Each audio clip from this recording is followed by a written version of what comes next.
Welcome, ladies and gentlemen. Welcome to this edition of Christian Conspiracy Theory. Tonight, we're going to be breaching a topic that is quite popular, but we're going to come at this from a completely different vantage point. Welcome to the broadcast. We are your hosts, Matthew and Aaron Miller.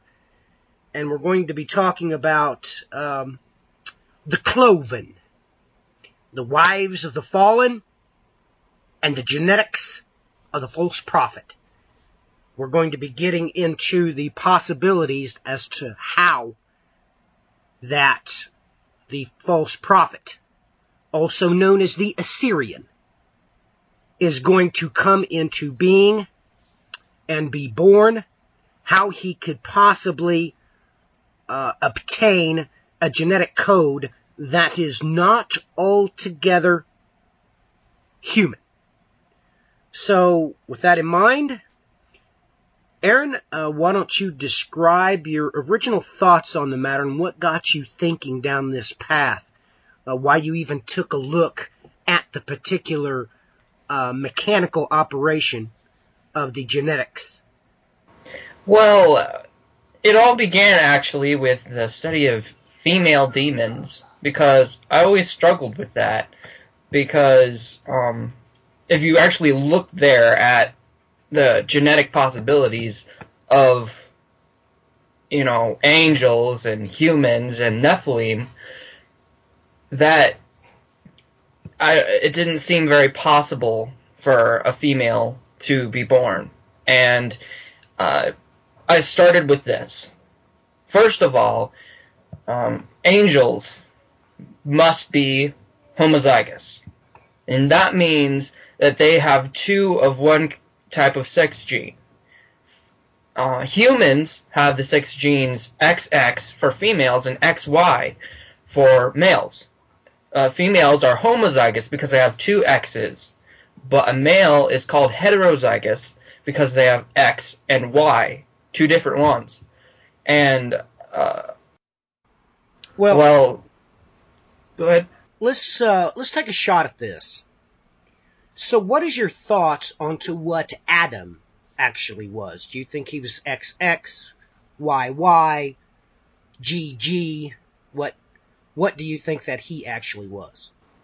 Well, I just started talking about that with the, because I found that interesting to think about, that perhaps what that rib that was taken out of Adam's side had to do with genetic codes. Well, I looked into the XY, and of course scientists will tell you that the Y is incomplete. It's an incomplete X. And that's why they'll say that if you are YY, that might be impossible for you to live, because it's so fragmented. And, well, I don't know if fragmented is the word, just incomplete. And we know that a part of Adam's side was taken out. And once I thought about it, if that little rib that was taken from his side, as we know from the Bible, it actually means a curve or a piece of a side. Not necessarily a rib, just a curved thing or something attached to a side. It also is referred to like a rafter in a house, kind of like part of the building structure. In building, when you build a house, what is a rafter? Well, that's one of the main support mechanisms for the roof, of course, all depending on your type of structure. But you're talking about the main load-bearing apparatus that is in the floors or in the roof. It can be, like I said, all dependent on your structures, but without it, you're not enclosed. Well, it's basically like a long board, a bunch of long boards, a series of them just laying across the floor, and the floor sets up on top of it. Am I correct? That's correct, yes. Or, in this case, a roof would set on top of it, but either or. it must be load-bearing to the point that you can walk on it. So yes, either or. And without this, like I said, you're not enclosed.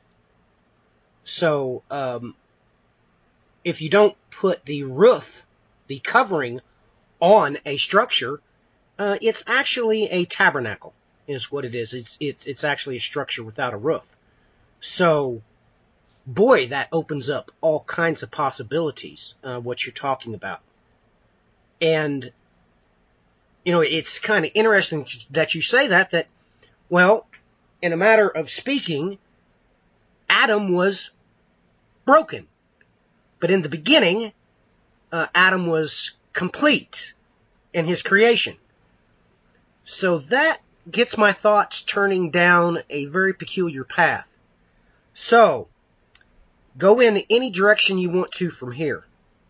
Well, I'm going to start out with reading Genesis chapter 2, verses 21 to 24, and this is how it describes that Eve was taken out of Adam. And it says, "So the Lord God caused a deep sleep to fall upon the man, and he slept. Then he took one of his ribs and closed up the flesh at that place. The Lord God fashioned into a woman the rib he had taken from the man, and brought her to the man.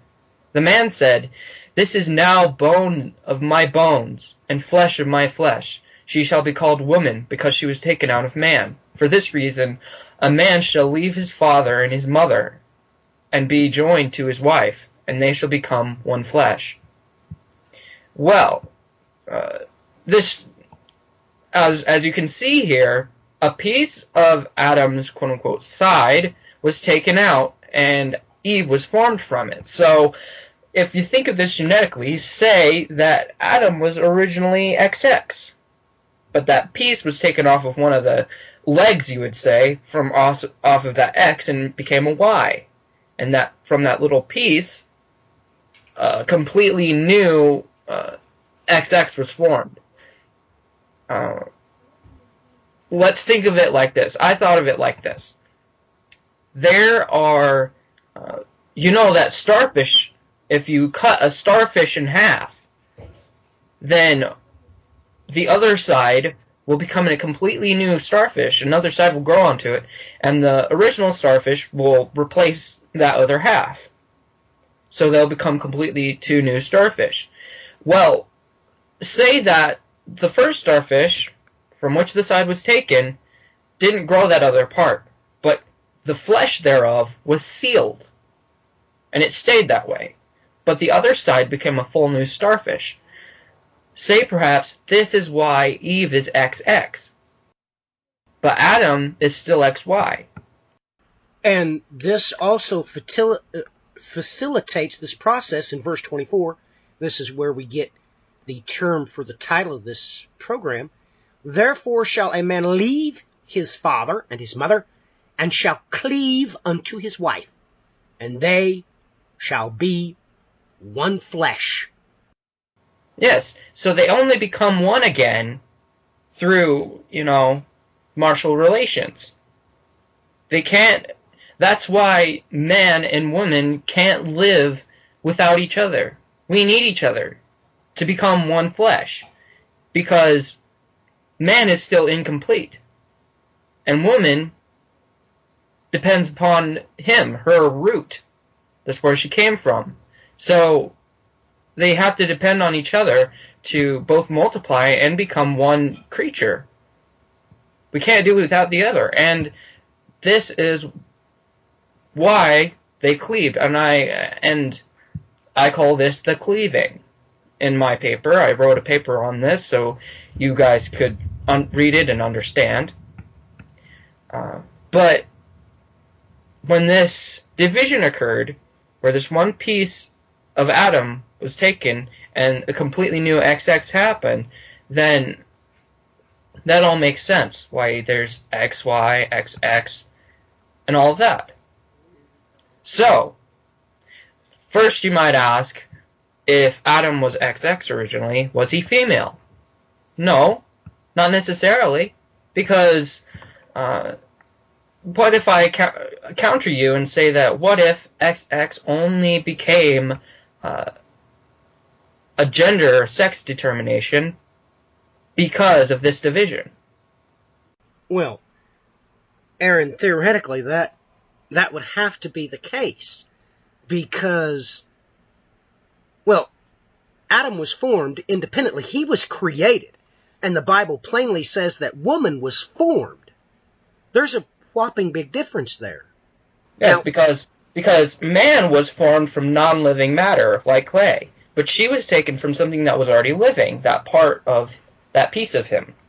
well, going forward, we need to bring up Daniel, the 2nd chapter, and everything that this has to do with.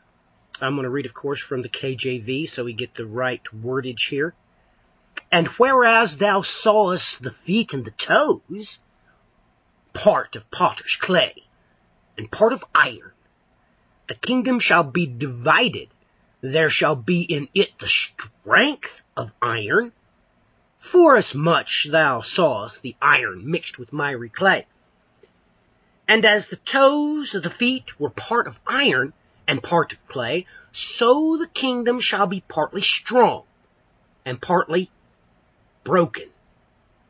And whereas thou sawest iron mixed with miry clay, they shall mingle themselves with the seed of men, but they shall not cleave one to another, even as iron is not mixed with clay.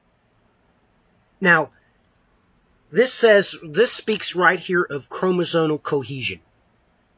This is speaking particularly of that process where, well, a sperm fertilizes an egg. God plainly comes out here and says he's not going to permit that thing to happen. Now, until modern times, the bus would stop right there. We would be dead in any way, shape, or form to bring up a machination that could go around this. But boy, have we really come a long way. And I hope everybody realizes that the in vitro capital of the world is the country of Israel. Now, with that in mind, and when you bring up the Hebrew and realize that the word there used to cleave, that's H1693, it means to stick, to bond to.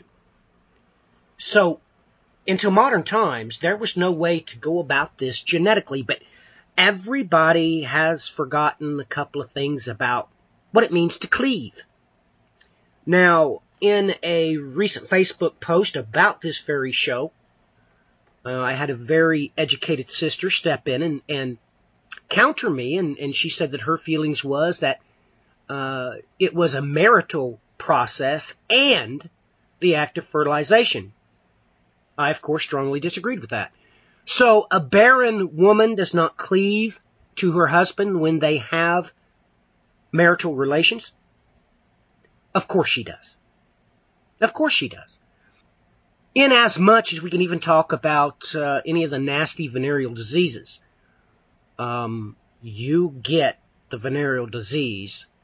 It cleaves to you when you have intercourse with an infected partner. So, with that thought in mind, God makes it perfectly clear, Aaron. He makes it perfectly clear with first the flood and then the valley of Sodom and Gomorrah. God does not play. If an angel falls, dons strange flesh, has intercourse with a woman, judgment is coming. Now, have you fabricated a way to get around this? Because outside of that, how could the rest of Daniel's prophecies in particular, because we can switch over to the Greek and it makes no mistakes. It literally talks about the sediros spermatatos, the iron sperm of the fallen angels, because they're not made from clay, they're made of iron. So, knowing that, what's your thoughts? How are you going to come up with this forces from him that's going to arise, this false prophet, that somehow, some way, the host of heaven recognizes his authority, and the book of Daniel states quite plainly that he has the power to cast them down and trample on them. Now, prophetically, that means they must recognize him to have authority even as they do. So, you've got to come up with a way to avoid the sexual intercourse, impregnation between an angel and a woman. So, how have you done that? Lay that out for me. What's your thoughts on it? And just go for it. Get into it. Well, first, I think it's important that we bring down that how this is supposed to work. If an angel tries to cleave with a human being, we know that should not work, because a piece of an angel's genetics was not taken out to form a female for him. Okay. Okay, stop. Stop.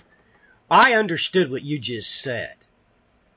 You're saying that, now, the verbiage you used to begin with was that Adam was broken. God took his genetics and broke off a piece and then formed it over. You're saying that the host of heaven have never been broken. They're in their original form. Correct? Yes. Okay, all right, I understand. Please continue. Well, my grounds for this is, well, most people, when you talk about an angel, they probably think of a little girl with a harp.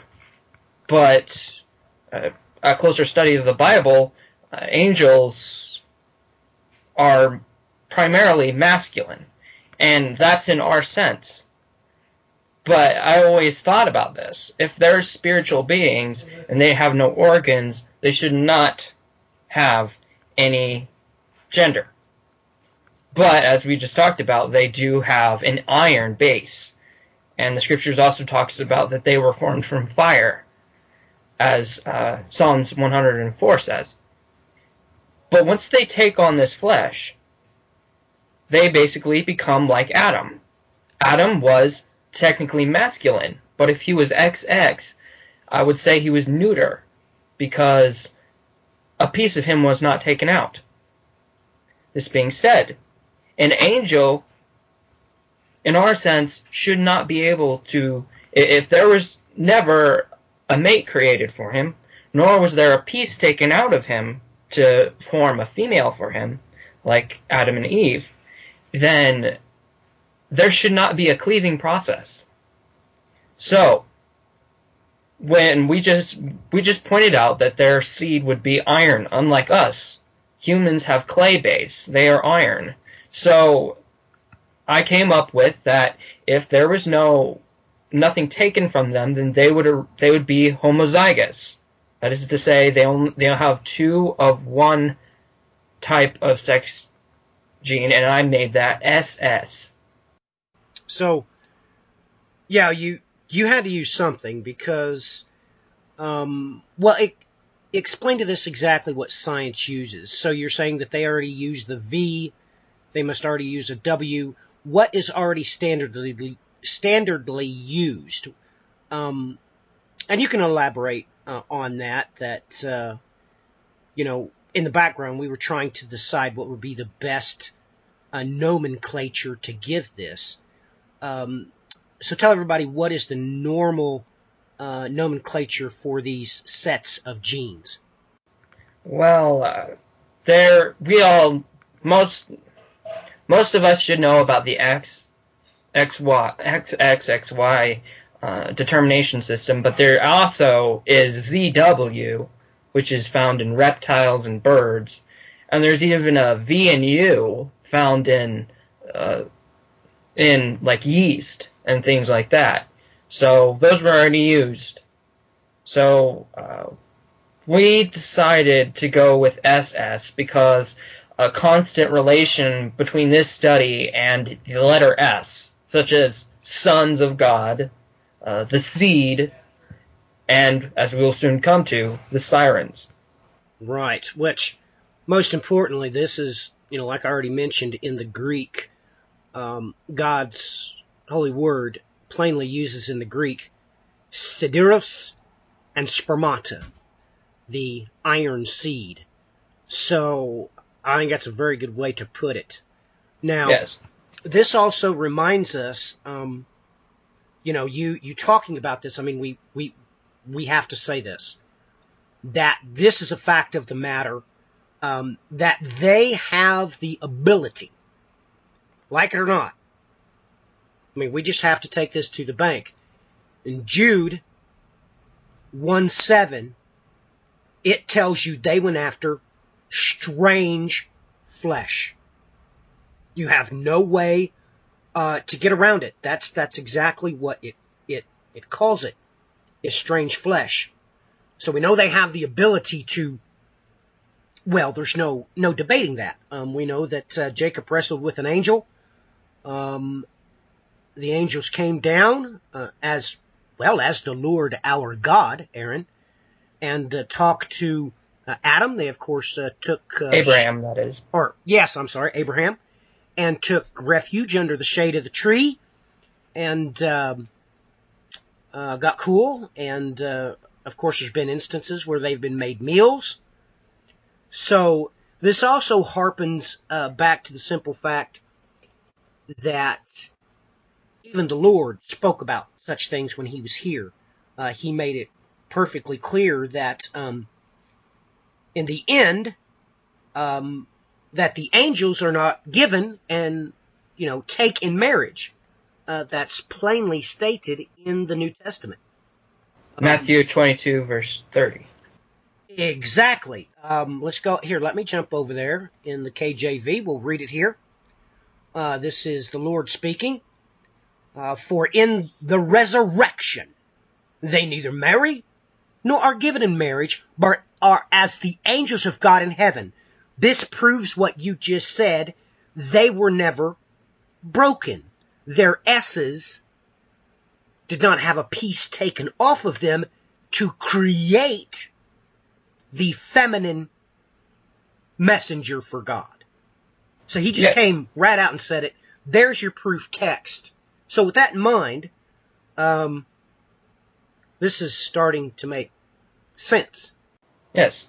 And to add on to what you just said, Enoch, on a more apocryphal level, in chapter 15, verses 6 to 7, it says this: "But you were once spirits who lived eternally, and would not die through all the generations of the world. But because of this, I did not make for you females.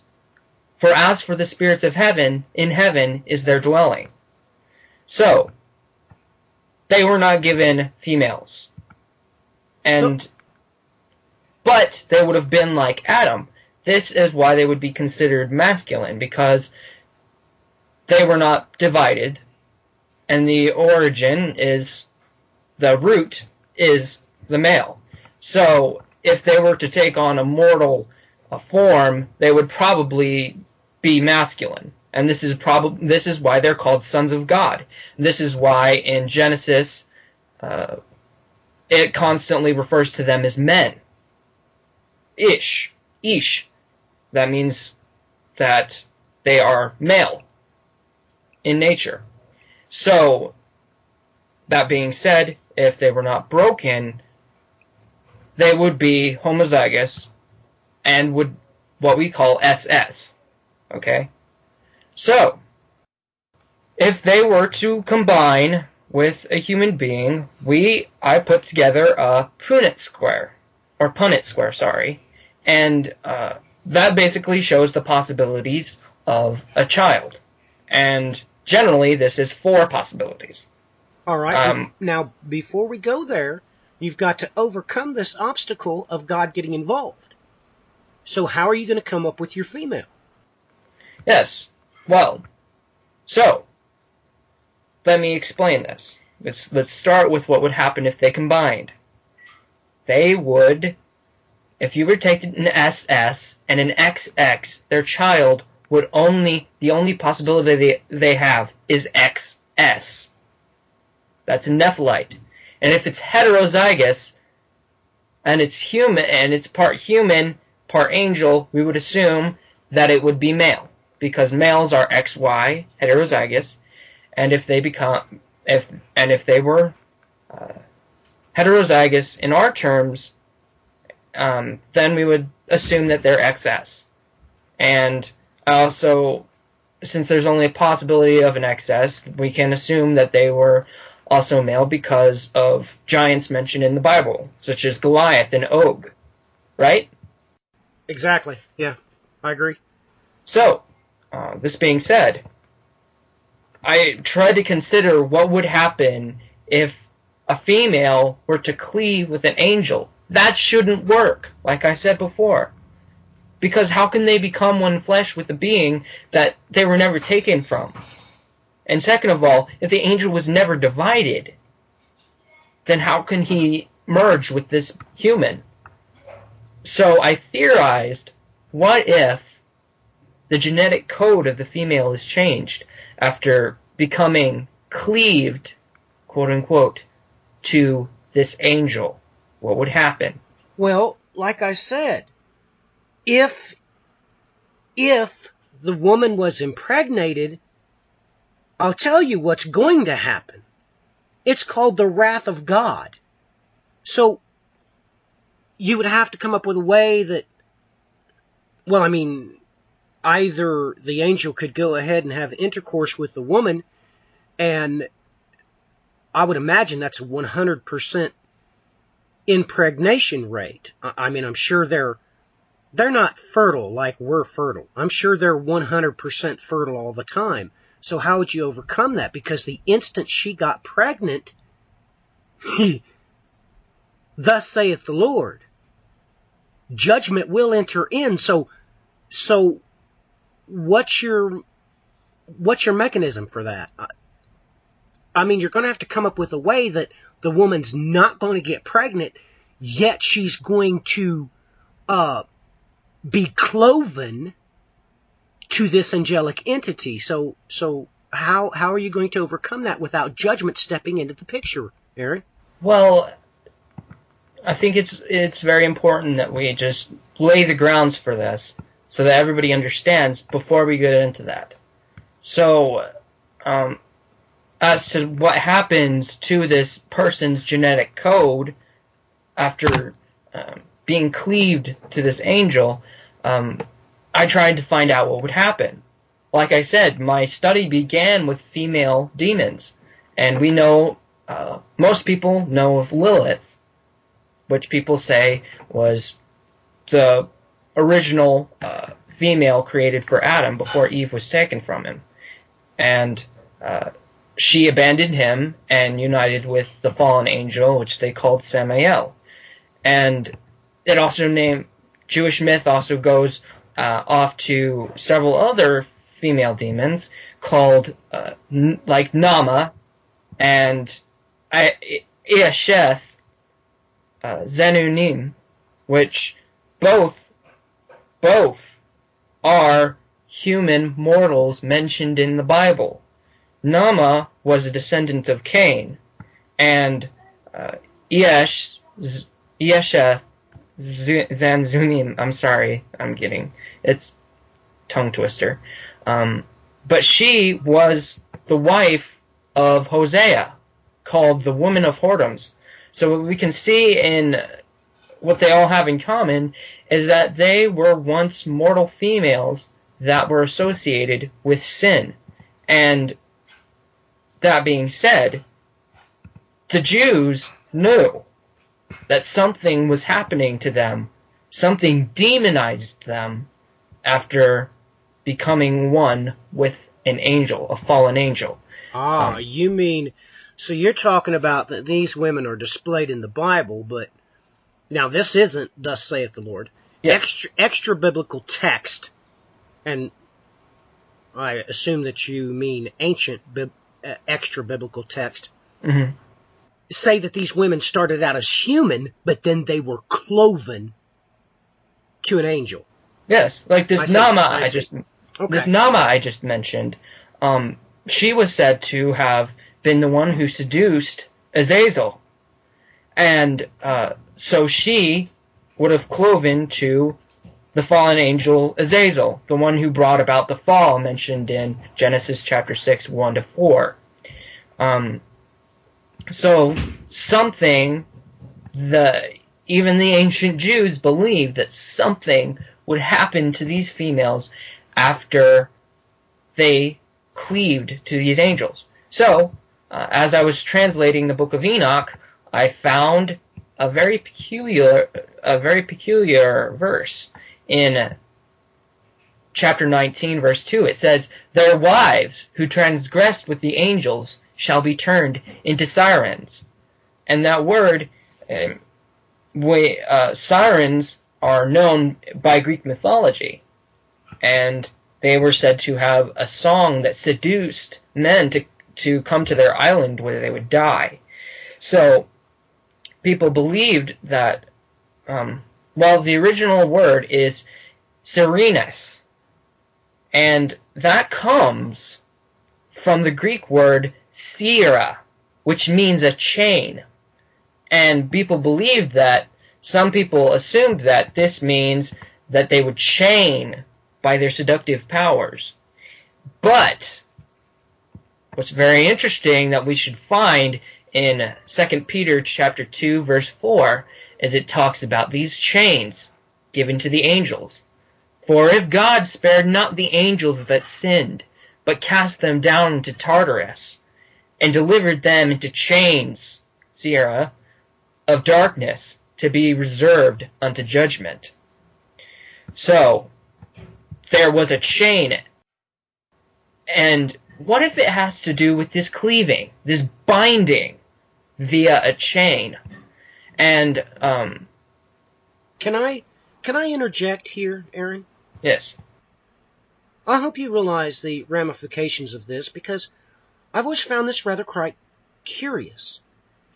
That you bring up that chain, and I just mentioned that on the broadcast last night, I believe.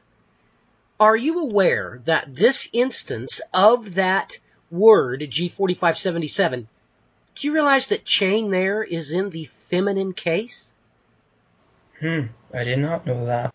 Okay, well, I'm sorry for interrupting you. I'm not trying to take you off track, but... No, this is very important stuff. Okay, well, please continue. I just, maybe you can make a footnote of that in your notes or something. We can always revise your paper. Yes. That we have published as of right now. So, yeah, sorry for the interruption. It just jumped out at me. I'm looking, and I'm reading it here in the Greek. I don't need the English. And all of a sudden I said, now wait a minute, that's got a final sigma on it. Yes, that is the feminine case. So for future, Aaron, you might want to take a look at that, because that may have some bearing on this. Please continue. Okay, so I was just exploring possibilities, and I just came up with this random idea. What if a female, after cleaving with an angel, she gained part of his genetic code, as well as passing it on to her child? What if she gained an S to her sex genes? She would become XXS. And I was just speculating about this. So, giving that out there, I came across some very interesting results. And if their genetic code was changed, could they maintain the blood of the Nephilim over time? That was what I was coming towards, but I came to a different conclusion altogether. Something that threw me completely off the topic and directed me straight to the false prophet. And so, as I was speculating, I was saying, what if an XXS were to mate with a Nephelite XS? And I made a Punnett square. And, well, it wouldn't be a square because there would be 3 rows, and they would have 1 extra row to it, so it wouldn't be a square anymore. So I explored the possibilities. There are 6 possibilities. 2 of them are for an XX female. 2 of them are for an XX Nephelite. Well, no, 3 of them are an XS Nephelite. But one stuck out to me, and it blew my mind. What was it? It was an SS. And it matches the sex genes of the grandfather. Oh my goodness. An angel, an SS, and it matches it. But, would you ask, would it be an angel if it has SS like an angel? Well, no. You gotta remember that the sex genes are only one pair out of the 46 pairs of chromosomes you have. You gain half, 23, from your mother, and another half, 23, from your father. So he would still be half Nephelite, half human. Yet his sex genes would match the angel grandfather. And so, let me get this right. His entire superstructure would be that of a man, but a single rafter would be the rafter of an angel. When we were studying the false prophet, we knew something was there about him. There's something special about him. Okay. And it must be above a human's power, because the scriptures are pretty clear. Humans are lower than the angels. And so he couldn't be a man. And then, so we speculated, would he be a Nephelite? Would he be one of the Nephilim? Well, no, that couldn't be, because he's only half angel. So that would be lower, right? But if he has this match to an angel, what power would that give? You mean this magical 6th pair? Oh my goodness. And of course the angels would have that perception. Well, it says he even magnifies himself to the prince of the host, and he sets himself above the stars of heaven. And he will cast down, he will cause these angels to fall, and literally it says he will be given authority over them, these fallen angels, because of their transgression. So he can literally manipulate them to his power. And this started inching me a little towards his identity. If he is an SS, and he has this supernatural power over the angels, I started looking back at this SS, and his title is also, most people know him as the Antichrist. Let us not get this confused with the beast from the sea, which most people do. No, because the beast from the sea tries to mimic the Father, right? That's correct. And his prophet, therefore, would mimic the Son. Would attempt to mimic, I mean. And so, this title, an Antichrist, that is to say, the alpha, or anti, means not, or basically just a negative. He is a polar of Christ. So I looked into Christ's genetic code. We know that Jesus was born by a virgin. Right. That means he would never gain a Y from a father. So he would be XX like his mother. And this is only a theory, because the Holy Spirit might have been able to transform one of the X's into a Y. But considering that he could be an XX like Adam, remember, he was called he's called the last Adam. Christ is called the last Adam by Paul in Romans. He is called the last Adam. And if you consider this both metaphorically and literally, and Christ were to be an XX originally, like Adam. Well, let's just go to the Bible, okay? It's just best to do that. Let's just read this, what you're talking about. I know right where it's at. It's chapter 5. Let's read from verse 14, the King James Bible. Nevertheless, death reigned from Adam to Moses, even over them that had not sinned after the similitude of Adam's transgression, who is the figure of him that was to come. Okay. Who is the figure of him that was to come. Now, what you just said was that Christ, because he was born of a virgin, that actually made him all the way back to the beginning, unbroken, just like Adam was before he had the rib removed. Is that what you're implying here? Yes. So, he would be homozygous, an XX. But this false Christ is also homozygous, an SS. And we should consider that he is also polar to Christ, because he would be a son of harlotry. But Christ was the son of a virgin.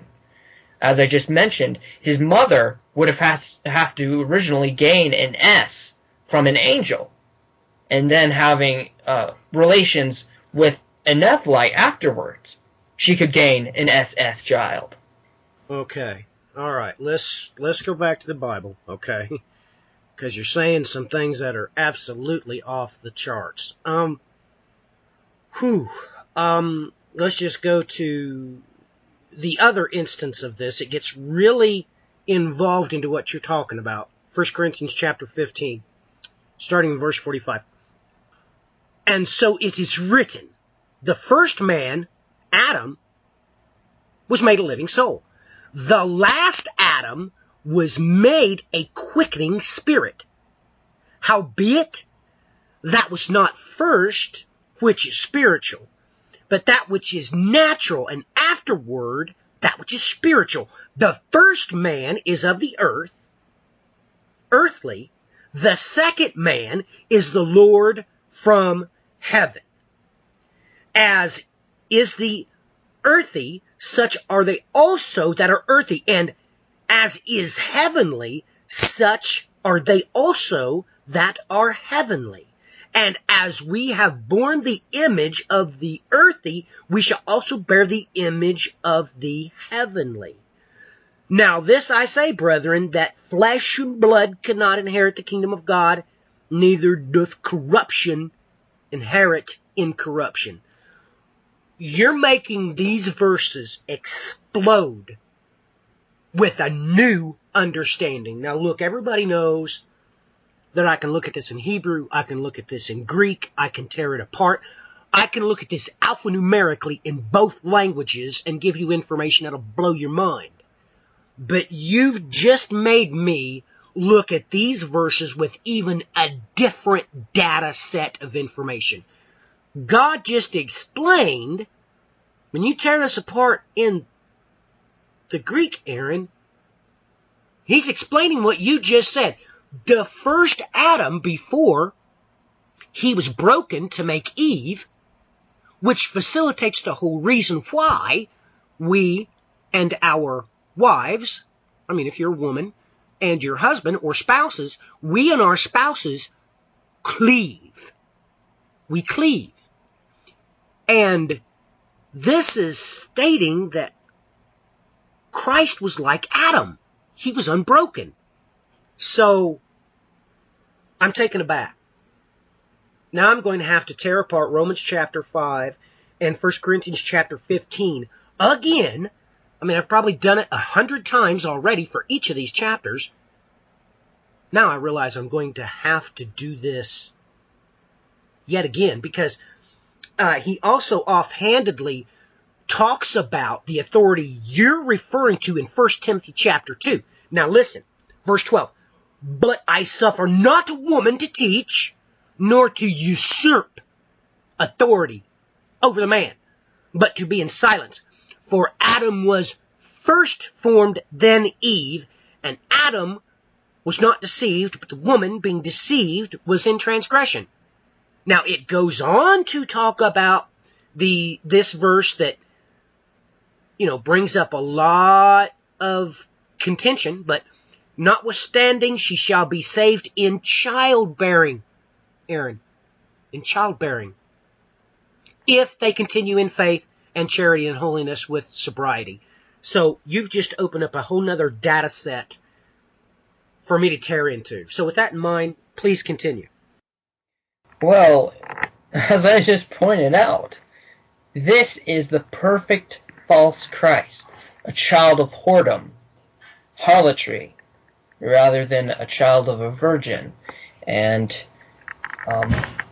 polar opposite from him, who was both completely man, XX, and also completely God. This is why it's called the Son of God and the Son of Man. So God was completely man, completely God. But this being, this false Christ, would be half, but would mimic the angelic grandfather, and would be a child of whoredom. And that's just, that could be described, that could be why he makes himself, why he tries to elevate himself above the stars, and tries to make his throne next to the Most High. He says that he will make his throne in the north and be like the Most High. That's what he thought he will think he will do. And with that pointed out, how is this possible? Yes, if they shouldn't be able to cleave anymore without martial relations, as Daniel mentioned. Well, like I said, yes. Like I said, you're going to have to come up with a machination, because I would imagine an angel would be 100% fertile. And once you cross that threshold, God is coming. He's not going to allow it. He's proved that multiple times. So what's your machination for that? How can you get this harlot that you refer to, how can you do this and her not get pregnant? You've got to come up with a mechanism, a machination for that. What's the mechanism for it? Well, you pointed me in the direction of barrenness. Barrenness. So you're talking about Hannah and Elizabeth. Yes. You're more importantly referring to Mary. Correct? Correct. Because all were virgins, correct? Mm-hmm.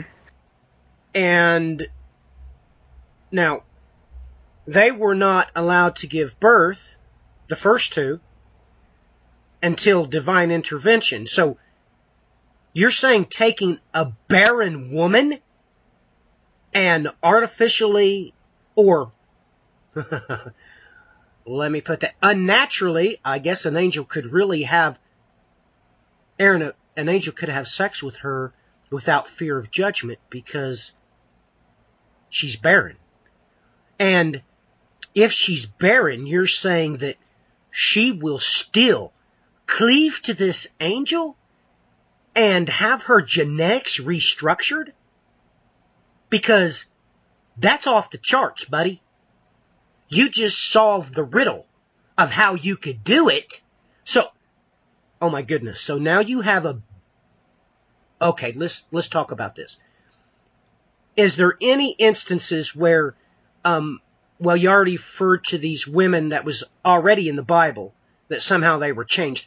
What changes happened to them to make them this demoness or whatever? Elaborate on that.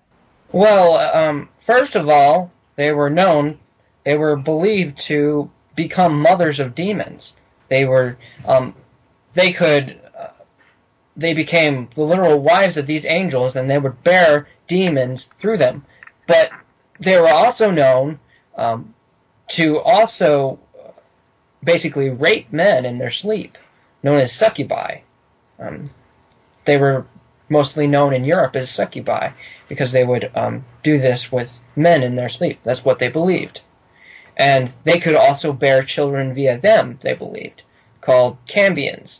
That's a little going off topic there, but they were also given monstrous descriptions, like having cock's feet, like a chicken's feet, and wings, and they were believed to drink human blood, and so they were shown to something happened to them.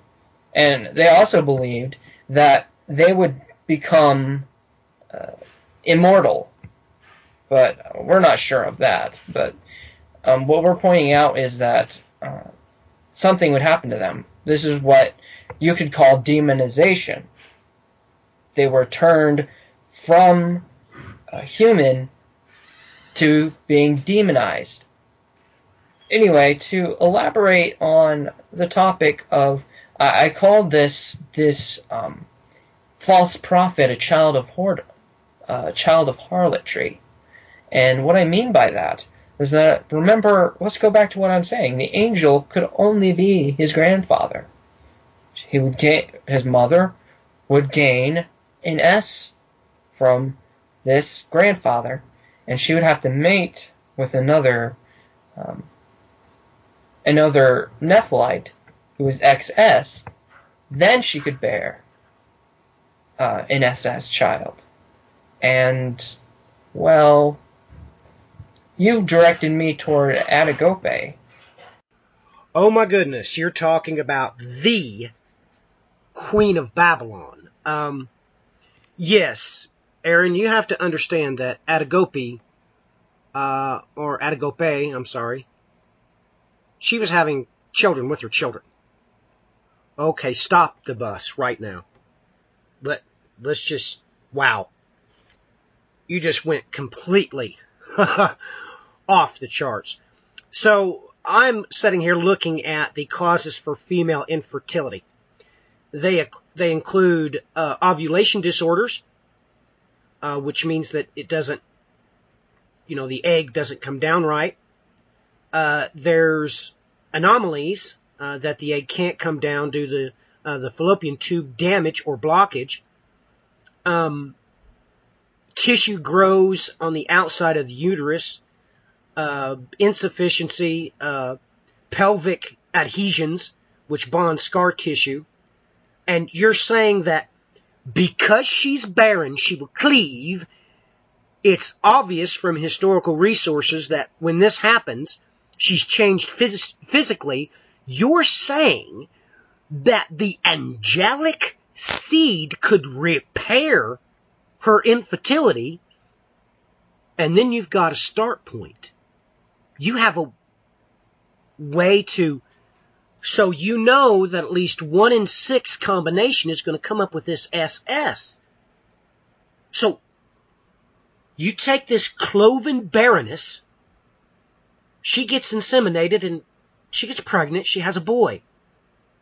This boy, oh my goodness, Aaron, you're talking about Adagope. Incest. Let's just go with incest. Oh my goodness, Aaron.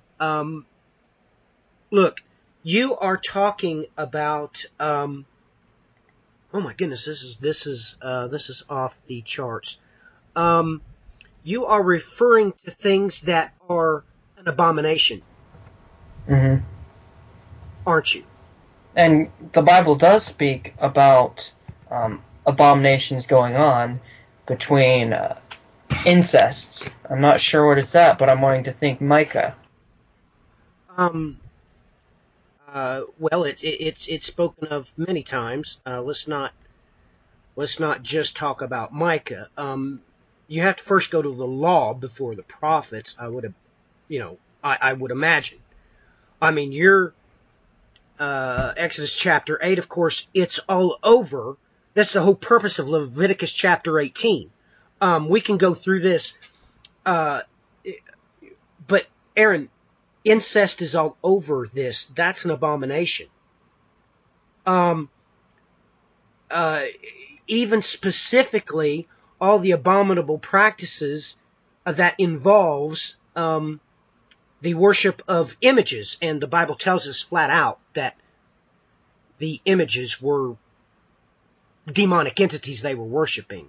And it was called playing the harlot with other gods many times. Oh my goodness. And I didn't even think of that. You just brought that up because you had me on incest. Incest, you can't get around it. That is an abomination. And you're saying this cloven barrenness would be repaired by the angelic iron seed. This Ceteros spermata. Making her fertile. They fertilize her probably artificially because, they guaranteed one a boy, right? They do this, the baby's born. If she has incest with her own son that is a Nephilim, you can make an SS. Is that what you're saying? Yeah. And there's all these incests that are described in Leviticus chapter 18. And it says that the people of Canaan were practicing this. This is why God came out directly to these Israelites and was telling them not to commit these incests. And he says that the people of Canaan were doing this. And this is one of the reasons why he was having the Israelites come and wipe them out. They were doing this already. And that might be why the second rebellion happened in Sodom and Gomorrah. Places like Sodom and Gomorrah, where they were trying to breed with the angels forcibly.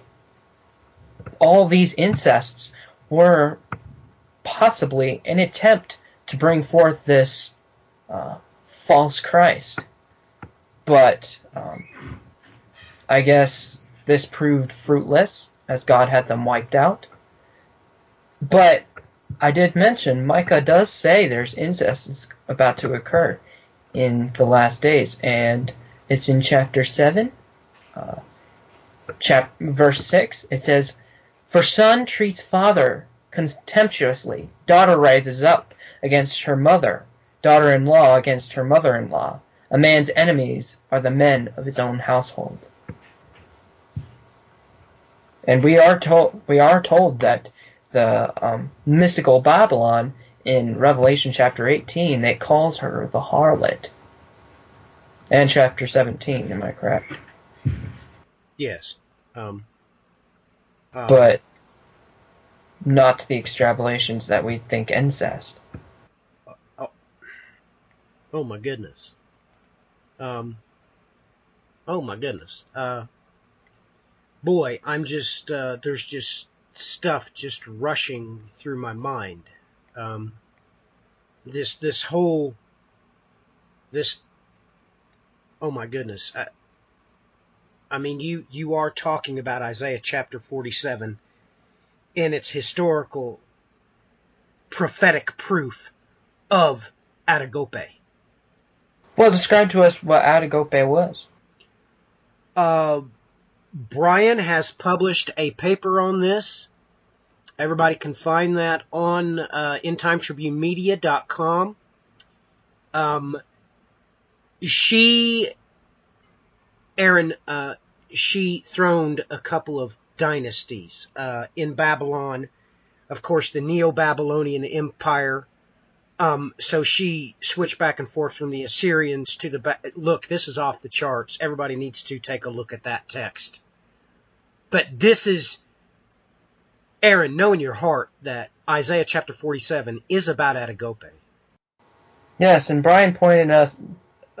we had a talk with Brian about this, and he pointed us directly that the only way for all this these dioceses to be set up was through incest.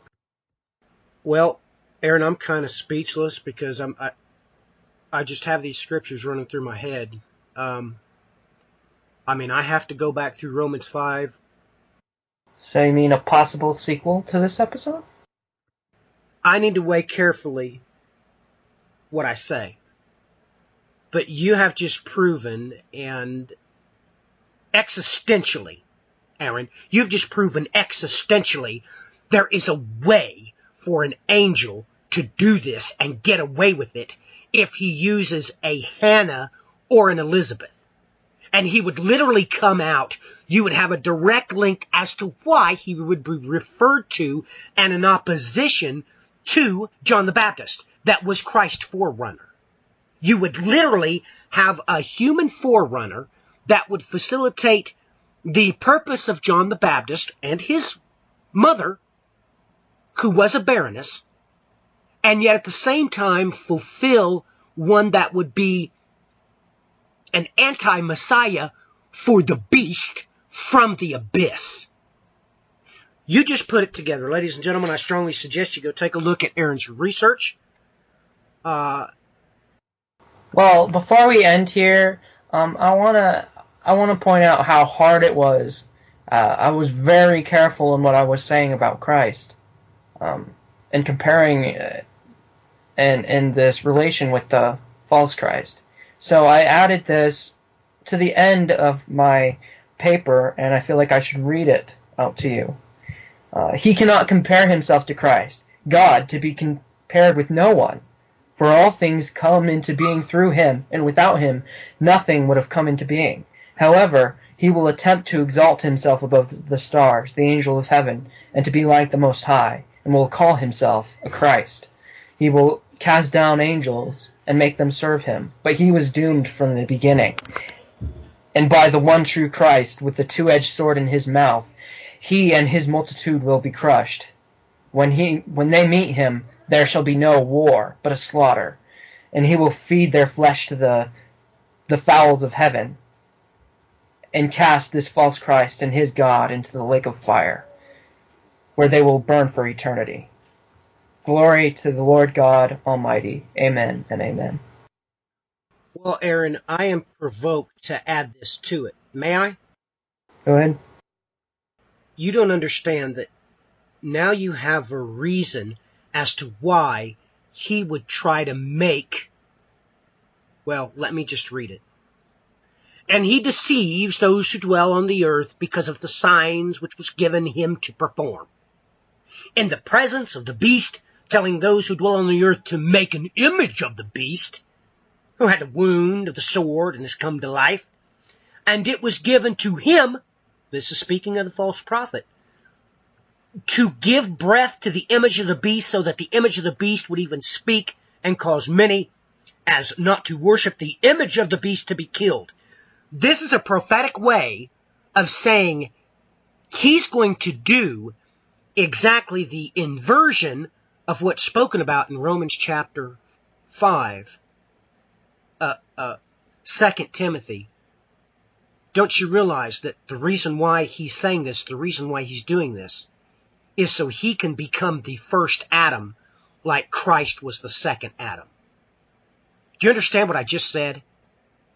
He's going to try to invert that. I don't know about an episode 2. I obviously wasn't prepared to do this. You've kind of, well, the Word of God has overwhelmed me with another data set I had no idea to even look at. So, your closing comments, please, Aaron. Well, I did not expect to find this. As I just described, I was originally looking into female demons and the possibility of them. And instead, I came upon something I did not even expect to happen. And I want to remind you all that it was just a theory, that I was just speculating that Cloven would gain an S from her angelic, should we even say husband? But I was just speculating in that. But I did find something. I just went down a road where things started to make sense. So I want y'all to continue reading the Bible with open eyes, because we, both of us, have been reading the Bible all our life. And of course, my dad here, many, many years before than me. And still we're learning. Still we're finding new things. All right, ladies and gentlemen, if you'd like to find this blog post, go to the endtimetribune.blogspot.com. You'll find it. We may, of course, post it also on End Time Tribune Media, but Aaron does not have the administrator authorization for that yet. Me and Brian was just talking about that last night. But until next time, ladies and gentlemen, well, like Aaron said, continue studying. And if you have any show requests, please let us know. And until next time, ladies and gentlemen, Aaron and Matthew signing off. God bless.